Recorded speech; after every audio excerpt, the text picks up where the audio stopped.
Salam, hər vaxtınız xeyir. Xoş Saban Polis Rubrikasının bugünkü qonağı dəyərli fizika müəllimiz Elşad bəydir. Təkrar sizi salamlayıram Elşad bəy. Sizə maraqlı bir sualım olacaq. Bayaq da efir gedişatında danışdınız ki, ümumi olaraq uşaqların öyrənməsi üçün daha xüsusi metodlara ehtiyac var, daha asan öyrənmələri üçün. Bu metodlar barədə ətraflı şəkildə danışmanızı istəyəcəm. Salam, hər vaxtınız xeyir olsun. Deməli, fizika bayaq da danışırdıq. Çətin fən kimi gəlir şagirdlərə, abituriyentlərə.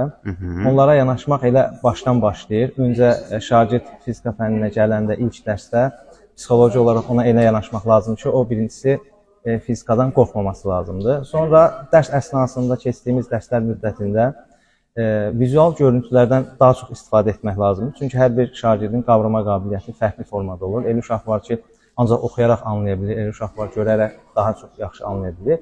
Bütün uşaqların istəyinə uyğun olaraq metodlar seçmək lazımdır. Təcrübələr aparmaq lazımdır. Təcrübə aparanda daha gözəl anlayacaqlar.